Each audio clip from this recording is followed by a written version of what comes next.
Welcome to your Daily Writing Habit, episode number 349. If you're writing a book or thinking about it or trying to finish your book or letting more people know about your book, you are in the right place. Good morning. Happy Writer Wednesday. I'm your host, Christine Whitmarsh, also known as Christine Inc., christine-inc.com. Every day I'm sharing with you the writing habits I've learned over my 18 years as a ghostwriter, book coach, and author. I have found that three things in particular have a huge impact on your success as an author, and they have the ability to turn someone who barely considers themselves to be a writer into, very magically, a published author. Those three things are writing fundamentals, productivity, and mindset habits. Here's today's quote. Writing is thinking. To write well is to think clearly. That's why it's so hard. David McCullough, one of my favorite history authors. So once again, good morning, happy Writer Wednesday. And as many of you probably have figured out by now, I have a new Writer Wednesday series going here. Every Wednesday, I'm giving you some of the highlights of my process of developing and writing books. And the best news is I'm doing it in the most actionable way I can possibly think of, rather than giving you a ton of details and content and lessons and things like that might be kind of hard to consume, especially in the format of our daily show here, where the average episode is like 5 to 7 minutes long every day. What I do is I pose 3 action questions for each topic. So every Wednesday, I'm revealing one piece of my book development and writing process, a process people normally work with me one-on-one via my book blueprint and book coaching services.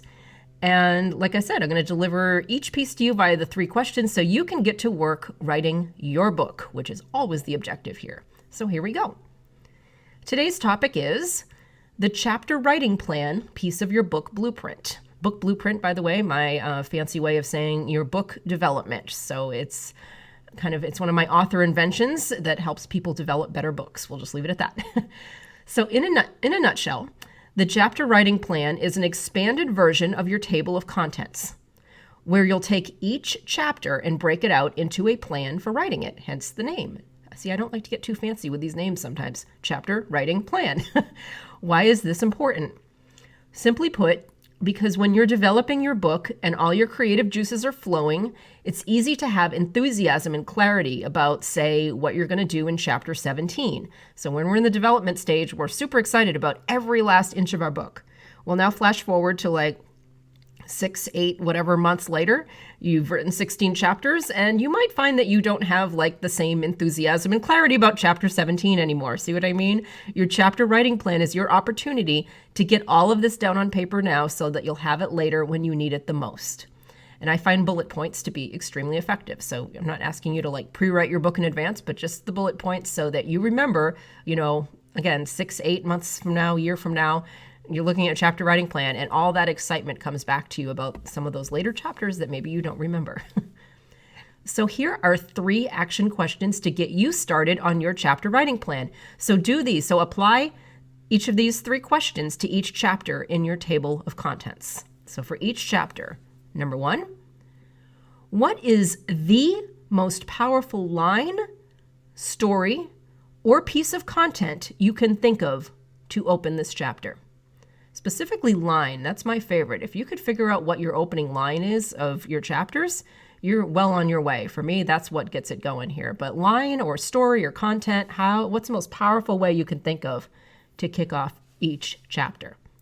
Number 2, what is the major message or story of this chapter?